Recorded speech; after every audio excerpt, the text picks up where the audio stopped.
Bapak-bapak, ibu-ibu, jemaah salat subuh rahimakumullah. Puji syukur pada Allah Subhanahu wa taala. Salawat dan salam semoga senantiasa terlimpahkan kepada baginda Rasulullah sallallahu alaihi wa alihi wasallam. Alhamdulillah, pada subuh pagi ini dengan izin Allah Subhanahu wa taala kita dapat bertemu dalam pengajian Sabtu pagi, dan semoga dicatat oleh Allah Subhanahu wa taala sebagai amal ibadah kita di hadapannya. Bapak, saudara-saudara rahimakumullah, dalam pekan-pekan terakhir ini kita diramaikan dengan pernyataan Presiden Prancis. Siapa namanya itu? Namanya aja susah. Macroni. Ingat Macron panjang jadinya ya. Macron yang pada intinya membela kebebasan berpendapat menurut dia di Prancis atas terbitnya kartun Nabi Muhammad SAW yang diterbitkan oleh sebuah majalah, apa itu, Charlie Hebdo atau apa namanya itu, yang sebenarnya itu edisi ulang. Sudah pernah diterbitkan sebelumnya, diterbitkan lagi, disengajain. Lalu umat Islam di seluruh dunia marah. Nah, bahkan kalau di Timur Tengah, kita di Indonesia gaungnya kurang ya, tapi kalau di Timur Tengah gaungnya sangat dahsyat, yaitu boykot produk-produk dari Prancis. Karena itu senjata paling memungkinkan buat umat Islam memboikot. Lalu sebenarnya kalau kita membaca Al-Quran, kalau kita kategorikan perbuatan itu sebagai sebuah perbuatan pidana, misalnya dulu kita di Indonesia ramai tentang penghinaan yang dilakukan oleh Gubernur Jakarta waktu itu, Ahok ya, tentang penistaan agama. Apakah penghinaan kepada Rasulullah sallallahu alaihi wasallam secara fikih? Ini secara fikih. Kalau secara undang-undang di negara kita sudah jelas ya, karena kita punya undang-undang tentang anti penistaan agama, sehingga Gubernur Jakarta Ahok waktu itu divonis oleh hakim, kemudian dinyatakan bersalah. Secara fikih menghina Nabi sallallahu alaihi wasallam itu apakah dipidana? Kalau kita membaca Al-Qur'an, misalnya pembunuhan jelas disebutkan apa? Ya ayyuhalladzina amanu kutiba alaikumul qisas fil qatla al-hurru bil-hurri wal-abdu bil-abdi wal-untha bil-untha. Wahai orang-orang yang beriman, diwajibkan atas kalian dalam hal pembunuhan ada apa? Ada qisas. Qisas itu didefinisikan oleh para ulama an yuf'alu alal jani bimisli ma fa'alahu alal majni alaih. Dihukum kepada yang melakukannya itu setimpal dengan apa yang dia lakukan. Tapi dalam hal qisas, pembunuhan, Allah Subhanahu wa taala memberi ruang memaafkan. Wa anta'fu khairul lakum, kalau kalian mau memaafkan silahkan. Maka di Timur Tengah, terutama di Saudi Arabia, kita dengar ada TKW kita yang dikisos, TKI kita yang dikisos, tapi ada juga yang dimaafkan. Saya dapat informasi bahwa sekarang itu masih ada 100 lebih, 120-an orang Indonesia yang ngantri untuk dikisos, hukuman pidana mati maksudnya. Tapi ada juga yang dimaafkan. Mengapa ngantri ini? Karena ada yang anak terbunuh, si A ini membunuh majikannya, anaknya masih ada yang kecil. Kalau ada anak yang masih kecil, ini ditunggu dulu sampai dewasa, nanti ditanya anaknya. mau memaafkan pembunuh orang tuamu atau tidak. Itu hak anaknya masih ada, maka ditunggu. Kalau kata anaknya ya saya maafkan, maka tidak jadi dikes. Ini salah satunya ada orang Indonesia yang sedang menunggu sampai apa? Sampai anaknya ini besar. Kemudian di Al-Quran disebutkan pencurian. As-sariqu was-sariqatu faqta'u aydiyahuma. Pencuri laki-laki dan pencuri perempuan dia apa? Dipotong tangan keduanya. Ada enggak pemalsuan? Orang memalsukan sertifikat misalnya, ada enggak? Kalau di Indonesia ini kan banyak banget nih pemalsuan. Jadi hanya ulama mengatakan hanya ada 6 perbuatan yang perbuatannya ditentukan oleh Al-Quran dan hukumannya ditentukan oleh Al-Quran. Pembunuhan, pencurian, perampokan, al-harabah itu perampokan, kemudian perzinahan, kemudian menuduh apa? Menuduh perzinahan. Walladzina yarmunal muhsanat thumma lam ya'tu bi arba'ati syuhada'in fajliduhum 80 jaldah. Dan apabila ada orang menuduh orang lain berbuat zina, kemudian dia tidak bisa mendatangkan 4 orang saksi, ini hati-hati ini. Jadi kalau ada orang menuduh berzina itu, yang menuduh tidak bisa membuktikan dengan 4 orang saksi. Saksinya bagaimana? Saksinya harus betul-betul melihat. Jadi kalau berzinahan itu saksinya melihat. Maka tidak ada dalam sejarah Islam ada orang dihukum perzinahan itu karena saksi. Yang ada karena ngaku. Ada wanita datang kepada Rasulullah sallallahu alaihi wasallam, Al-Ghamidiyah, wanita itu kita tahu semua ceritanya. Karena tidak ada karena saksi. Sebab susah. Alladzina yarmunal muhsanat tsumma lam ya'tu bi arba'ati syuhada'in fajliduhum 80 jaldah. Maka kalian pukul dengan 80 kali pukulan. Kemudian jangan pernah terima lagi persaksian orang itu. Apalagi pembunuhan, perampokan, pencurian, perzinahan, dan apa tadi? Menuduh perzinahan. Dan sebagian lagi mengatakan mabuk-mabukan, mabuk beneran.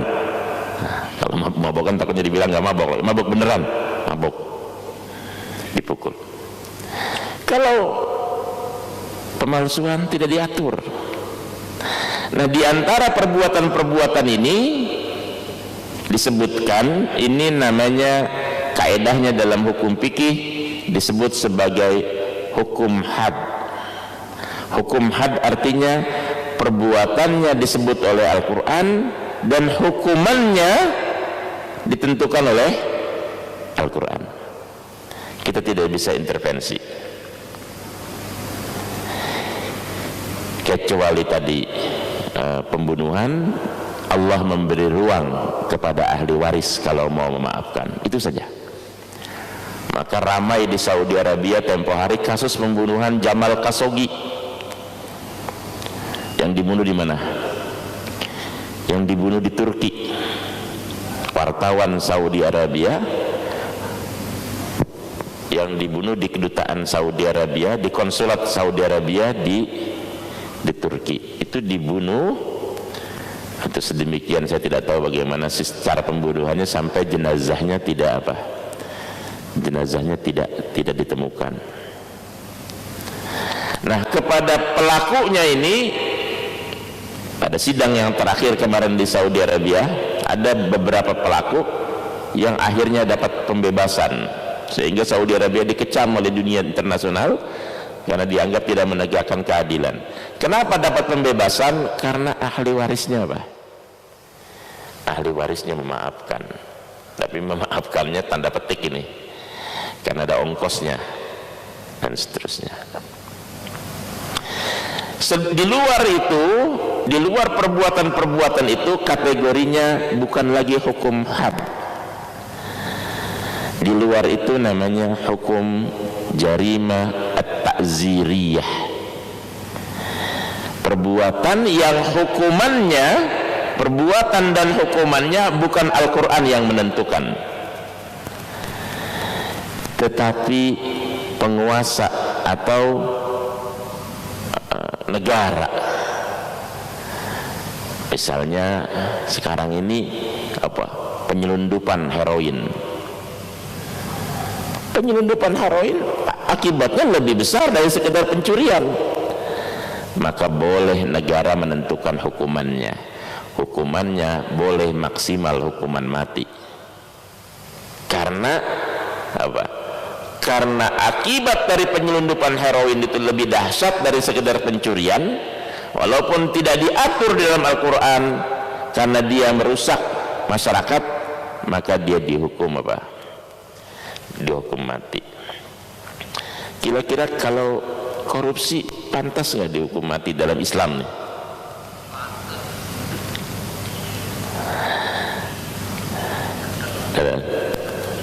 Di Indonesia belum ada koruptor yang apa? Yang dihukum mati, belum ada kan? Korupsi itu, ini jadi pertanyaan nih. Korupsi itu sebetulnya kategorinya pencurian atau bukan?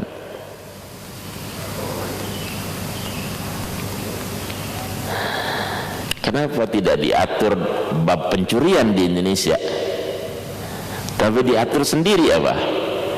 Korupsi. Termasuk di negara kita tidak diatur sebagai pencurian, tapi diatur sebagai satu aturan tentang istilahnya kejahatan yang luar biasa.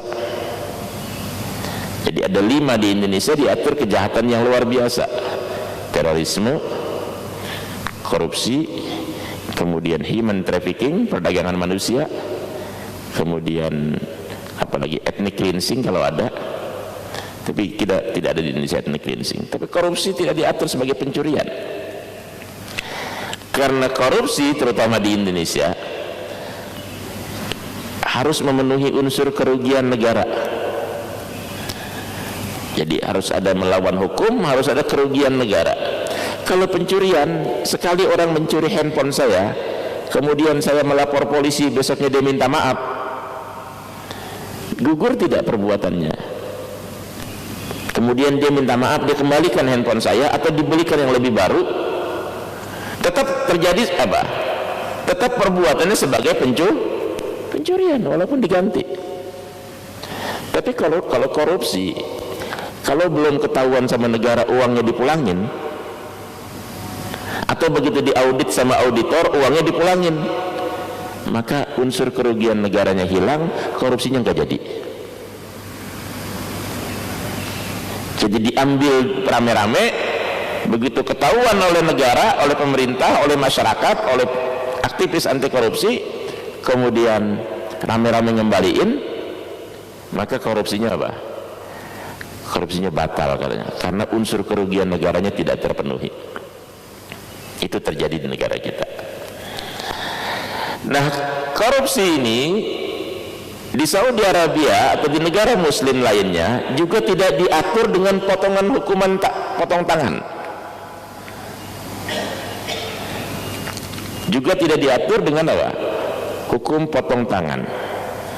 Karena dia tidak dimasukkan dalam pencurian.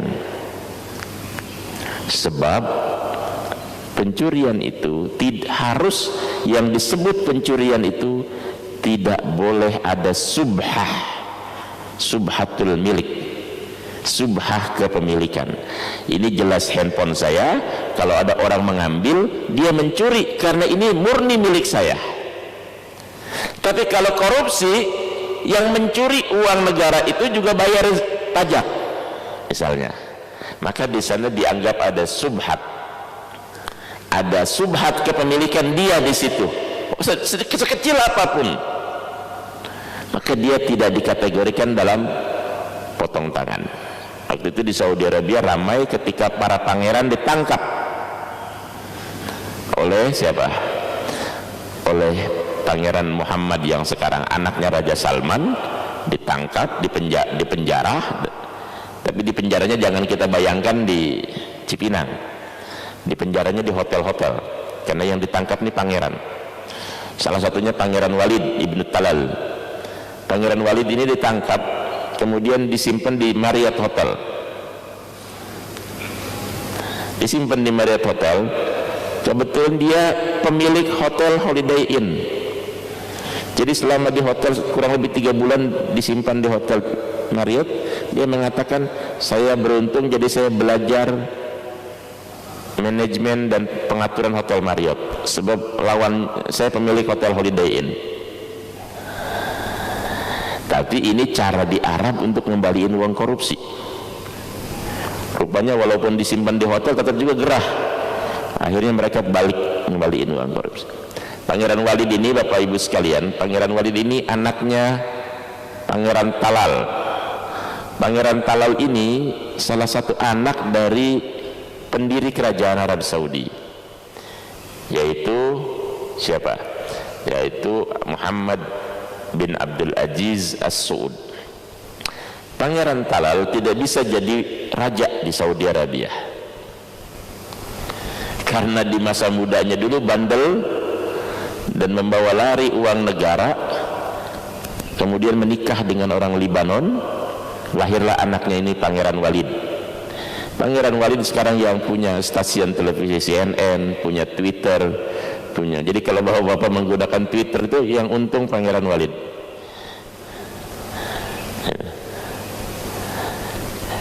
Ini tadi korupsi. Penghinaan kepada Rasulullah sallallahu alaihi wasallam juga bagian dari takzir. Dia bukan had, tapi apa?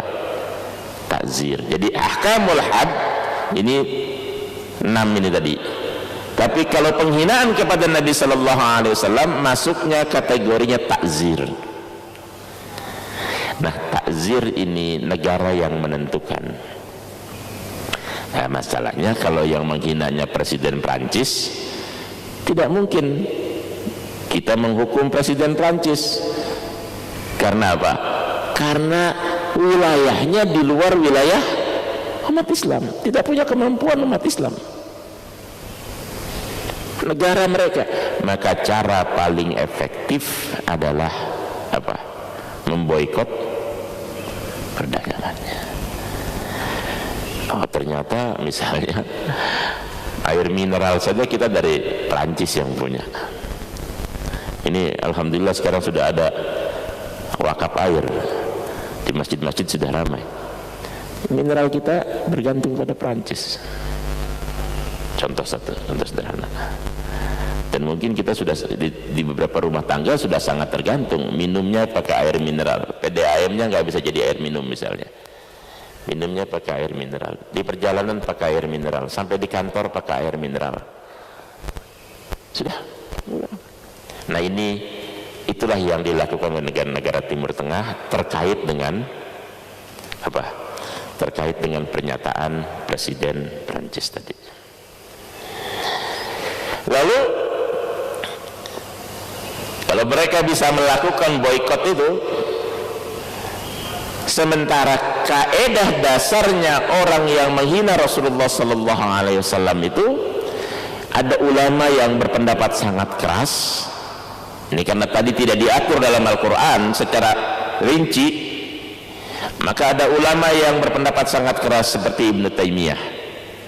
Ibnu Taimiyah menulis satu buku judulnya As-Sarimil Maslul ala Syatimir Rasul, pedang yang terhunus bagi mereka yang apa?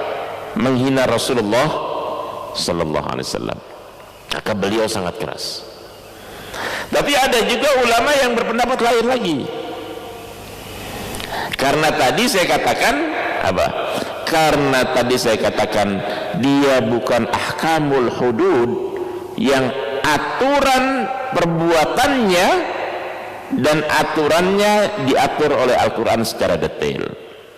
Tapi dia merupakan takzir, dan kalau takzir itu merupakan kewenangan negara untuk menentukan, dan negara bisa jadi hukumannya hukuman mati, bisa jadi penjara seumur hidup dan seterusnya. Di Pakistan kasus yang paling menarik perhatian media bahkan dunia internasional adalah kasus Asia Bibi.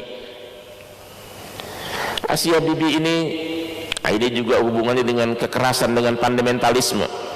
Orang hanya melihat sisi kekerasannya umat Islam, tapi tidak melihat perbuatan-perbuatan yang dilakukan oleh orang lain. Asia Bibi ini melakukan penghinaan kepada Al-Quran. Kebetulan agamanya Kristen. Jadi Bapak Ibu sekalian, kalau di Pakistan itu orang-orang Kristen umumnya orang miskin.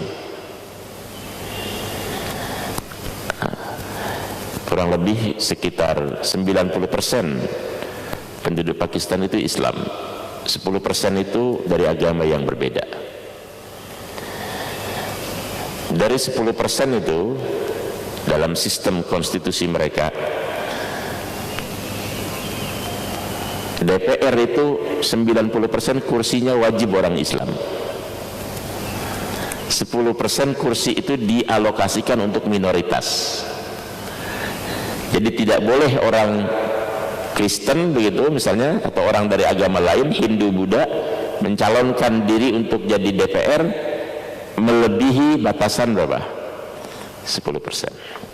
Karena mereka sejak awal menyebut negaranya Islamic Republic of Pakistan. Apa yang terjadi kepada Asia Bibi? Asia Bibi ini menghina Nabi sallallahu alaihi wasallam, menghina Rasulullah sallallahu alaihi wasallam. Kemudian oleh hakim diputus hukuman mati. Menteri urusan minoritas, jadi karena agamanya agama minoritas, Menteri urusan minoritas kemudian komentarnya dikutip oleh media massa yang menyatakan bahwa undang-undang tentang penistaan agama ini adalah undang-undang abad kegelapan, abad jahiliyah. Ini unik. Asia Bibinya belum dihukum mati nih, baru dinyatakan divonis, tapi belum dihukum. Menteri urusan minoritas ditembak mati karena menyatakan apa? Undang-undang tentang penistaan agama ini undang-undang yang kelam. Akhirnya ditangkaplah itu pelaku ekstremisnya, kalau bahasa kita sekarang, dipenjara, dihukum mati lagi. Jadi sudah menteri mati, yang menembak apa? Mati. Ada kemudian gubernur wilayah Punjab, politisi seperti umumnya politisi, sedang mencari simpati. Dia berkunjung ke Asia Bibi, setelah berkunjung bikin pernyataan lagi, bikin pernyataan bahwa begini-begini, yang dia kemudian ditembak mati lagi oleh ajudannya sendiri. Ajudannya yang menembak, ajudannya ditangkap, dihukum mati lagi. Sudah berapa orang? Sudah 4 orang mati. Perkaranya sampai ke Mahkamah Agung. Di Mahkamah Agung, Asia Bibi ini dinyatakan dibebaskan karena tidak cukup alat bukti dan seterusnya. Pengacara yang membela Asia Bibi, begitu Asia Bibi putusannya keluar, langsung kabur ke Australia. Jadi dia nggak menikmati keberhasilannya dia, sebab langsung diancam apa? Diancam mati. Nah, ini satu contoh bagaimana persoalan penistaan agama memang sangat sensitif dalam Islam. Jadi Asia Bibi yang dinyatakan dibebaskan oleh Mahkamah Agung sampai hari ini tidak berani dikeluarkan. Karena apa? Karena diancam hukuman mati. Nah, kalau sudah begini, yang bermain kemudian negara-negara Eropa, diberikanlah suaka apa? suaka politik. Jadi kalau Eropa mengatakan ini kebebasan berpendapat, ini ungkapan kebebasan masyarakat, sesungguhnya tidak murni juga, karena pasti mereka mengintervensi setiap negara, diberikan kebebasan, diberikan suaka politik, bahkan diberikan warga negara kehormatan oleh mereka. Nah, itu contoh satu Asia Bibi. Contoh lain banyak lagi contohnya kalau di Pakistan kasus-kasusnya ini. Jadi penghinaan kepada Rasulullah sallallahu alaihi wasallam itu karena babnya diatur oleh negara, maka setiap negara mengaturnya berbeda-beda. Nah, kalau di Indonesia ini maksimal hukumannya penistaan agama itu hanya 5 tahun. Hukumannya hanya 5 tahun. Maka kemarin Ahok itu dihukum kalau tidak salah 2 tahun. Mas sekarang sudah jadi komisaris Pertamina. Begitu keluar. Setelah berjuta-juta umat Islam melakukan demo, itu pun baru dinyatakan sebagai tersangka, baru diproses oleh pengadilan. Jadi Bapak Ibu sekalian rahimakumullah, nah karena demikian itulah maka Timur Tengah melakukan boikot. Berbeda dengan pembunuhan, berbeda dengan pencurian, berbeda dengan perampokan al-harabah, berbeda dengan perzinahan, atau yang berikutnya dengan qadhaf, karena qadhaf diatur oleh Al-Quran, walladzina yarmunal muhsanat tsumma lam ya'tu bi arba'ati syuhadain, dan seterusnya. Kemudian kita melihat dalam hal pembunuhan, tadi saya katakan ada ruang maaf. Nah, ruang maaf itu jika ada yang memberikan pemaafan, dia ditukar dengan denda. Dendanya memberikan apa? Memberikan, kalau dulu di zaman Nabi Sallallahu Alaihi Wasallam memberikan unta, kalau sekarang diganti dengan uang. Mohon maaf. Saya kira demikian pengantarnya. Silahkan jika ada yang bertanya, jika ada yang berkomentar, jika ada yang tidak disampaikan. Fadhal.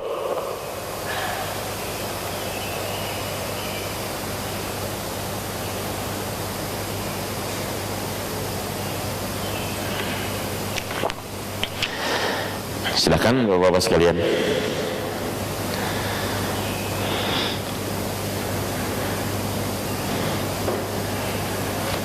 Baik, bila belum ada saya tambahkan sedikit lagi.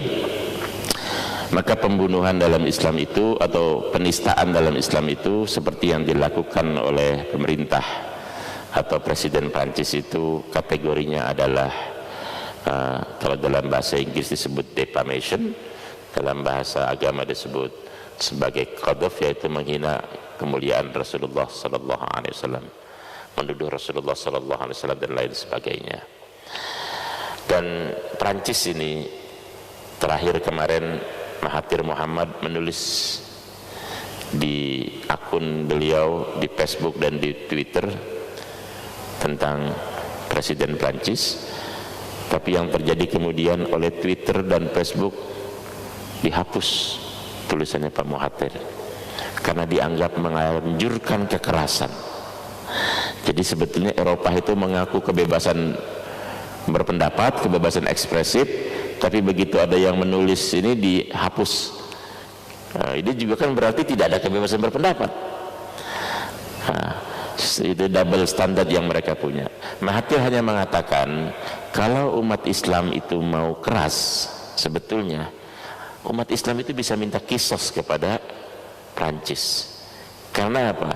Karena Prancis menjajah Aljazair ratusan tahun dan 1,5 juta orang Aljazair meninggal di bawah kekuasaan Prancis. Kita ini sama Aljazair mirip-mirip. Nah, mirip-miripnya kita dijajah Belanda, Prancis dijajah, Aljazair dijajah oleh Prancis, dan dalam waktu yang panjang 200 tahun kurang lebih dijajah oleh Prancis. Maka banyak orang Aljazair kemudian migrasi ke Prancis.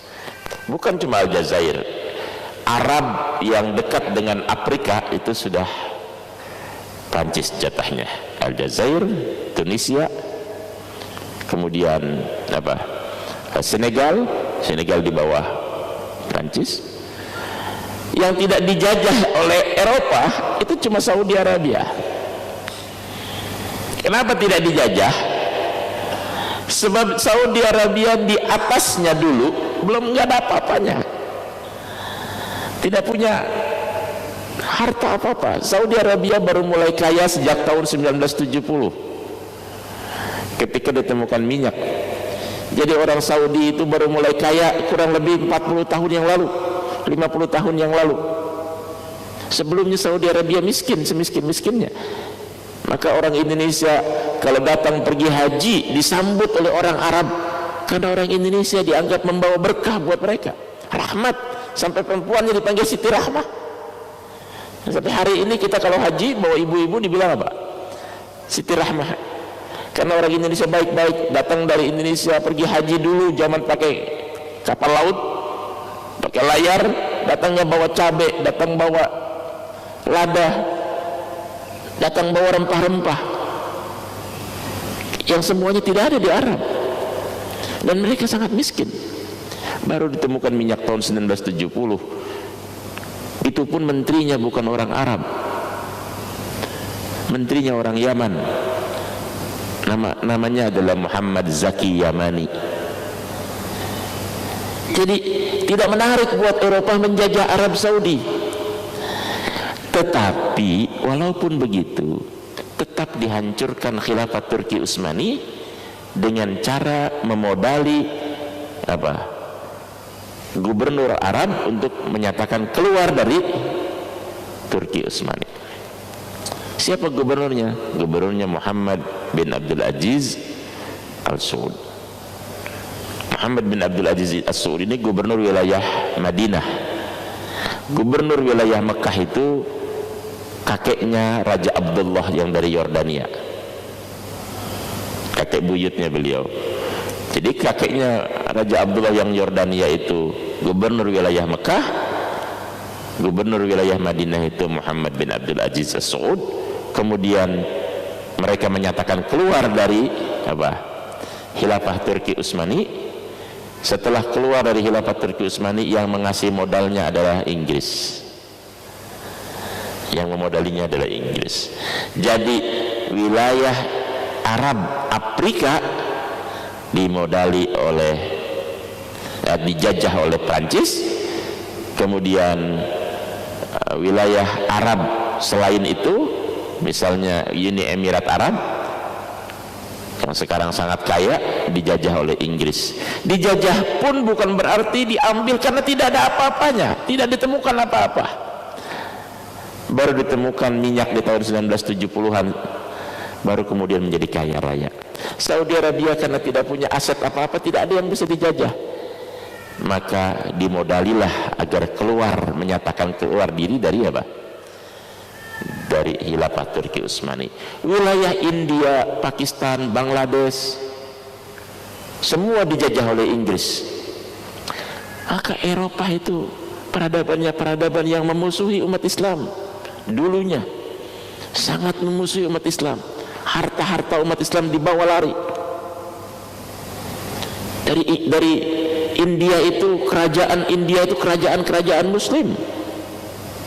Mughal Emperor, kerajaan Muslim, dibawa hartanya oleh Inggris, dicuri oleh Inggris. Sekarang mereka yang mengajarkan kita tentang demokrasi, mengajarkan kita tentang kebebasan berpendapat, mengajarkan kita itu. Padahal mereka yang mencuri harta umat Islam. Maka Saudi Arabia karena tidak dijajah, hanya menyatakan keluar dari dari Turki Utsmani. Lalu gubernur wilayah Madinah dengan gubernur wilayah Mekah berantem. Akhirnya gubernur wilayah Mekah kalah, mundur ke wilayah lebih timur, berdirilah negara baru, namanya negara Yordania. Yordania ini maka menjadi negara Hashimiyah, karena mereka menganggap dari Bani Hashim, dari keturunan Rasulullah sallallahu alaihi wasallam. Nah, yang sekarang ini ya rajanya Raja Abdullah ini anak dari ibu yang ibunya Amerika. Jadi ayah beliau memiliki istri warga negara Amerika, lahirlah Raja Abdullah. Maka Raja Abdullah ini termasuk raja yang kata orang bahasa Arabnya saja pas-pasan waktu awal-awal menjadi raja, karena dididik oleh ibu yang berkeluarga negaraan berasal dari Amerika. Jadi umat Islam itu, terutama Saudi Arabia itu kerajaannya baru 100 tahun. Sebelumnya tidak pernah dikenal As-Saud, Ali Saud. Baru 100 tahun inilah berdiri kerajaan Ali Saud. Dan Prancis menguasai wilayah Arab Afrika, kemudian Inggris menguasai kawasan Teluk, kemudian mereka bersepakat, bukan cuma bersepakat, menyokong gerakan Yahudi lewat deklarasi Balfour. Deklarasi Balfour 100 tahun yang lalu yang menyatakan akan mengembalikan negara raya atau membuat satu negara bernama apa? Israel. Hasilnya sekarang berdiri Israel, bukan cuma berdiri Israel, 3 minggu yang lalu kurang lebih mereka menandatangani perjanjian damai antara Israel dengan Arab Emirat, Israel dengan Bahrain, mungkin sebentar lagi Israel dengan Saudi Arabia. Kalau Israel sudah tanda tangan dengan Saudi Arabia, maka kita semua kawasan Timur Tengah ini sudah dicaplok dalam tanda petik oleh Israel. Sekarang Israel sudah memiliki perjanjian perdamaian dengan Emirat Arab.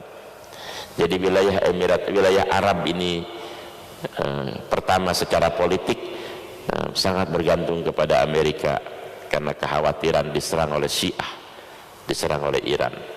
Saudi Arabia secara politik, secara pertahanan bergantung dengan Amerika, kekhawatiran dengan Iran. Kuwait apalagi sangat bergantung dengan Iran, sangat bergantung dengan Amerika. Bahkan ada pangkalan militer Amerika di Kuwait karena takut diserang oleh apa? Oleh Syiah, yaitu Iran. Saya kira demikian Bapak-bapak sekalian rahimakumullah.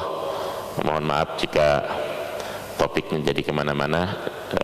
Terus terang saya bingung mendapat broadcastnya. Ada yang mungkin keliru kali, judul pertama ada yang bilang ekstremisme, judul kedua nih ada yang mengatakan ekonomi umat, jadi bicaranya jadi kemana-mana tidak jelas. Barangkali demikian, kalau ada yang tidak ditanyakan lagi silahkan, kalau tidak saya akhiri. Semoga menjadi pembelajaran dan penambahan iman buat kita semua.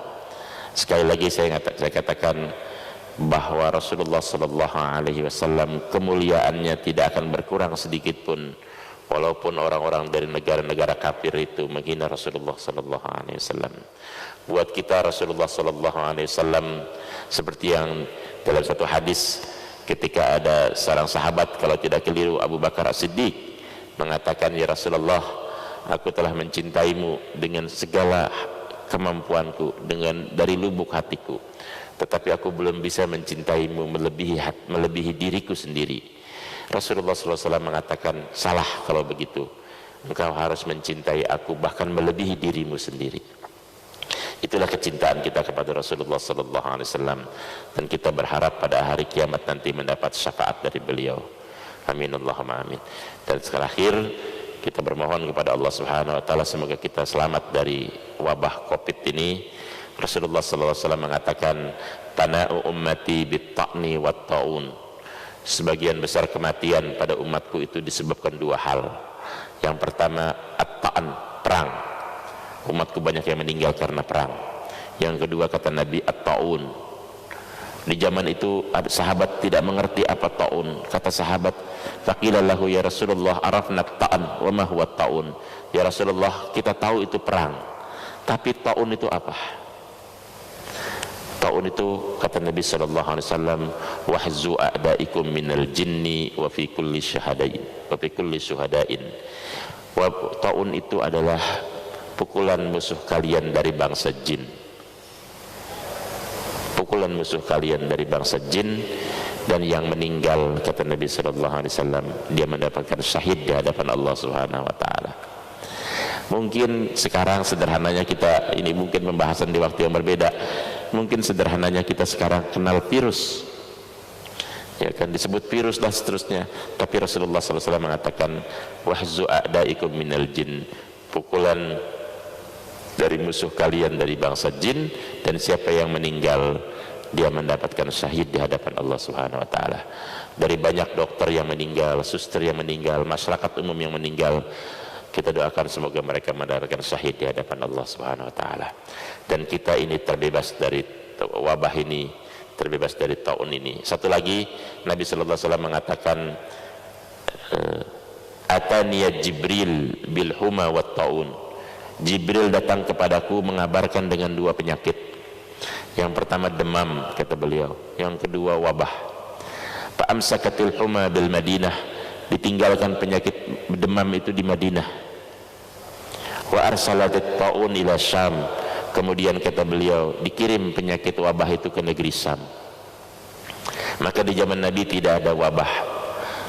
Di zaman Umar bin Khattab baru ada wabah. Wabah pun baru terjadi bukan di Madinah, terjadinya di mana? Di Syam. Seperti kata Nabi sallallahu alaihi wasallam, tidak terjadi di Madinah. Bahkan pada hari-hari terakhir ini kita tahu, walaupun wabah sudah di mana-mana, di Madinah itu paling dulu masjidnya dibuka oleh kerajaan Arab Saudi karena lebih menjanjikan ketenangan dan seterusnya. Itulah janji Nabi sallallahu alaihi wasallam. Madinah tidak akan dimasuki oleh Dajjal, Madinah tidak akan terjadi wabah. Barangkali demikian dapat saya sampaikan. Usikum wa nafsi bittaqwallah. Kita akhiri dengan sama-sama baca doa kifaratul majlis. Subhanakallahumma wa bihamdik, asyhadu an la ilaha illa anta, astaghfiruka wa atubu ilaik. Wassalamualaikum warahmatullahi wabarakatuh.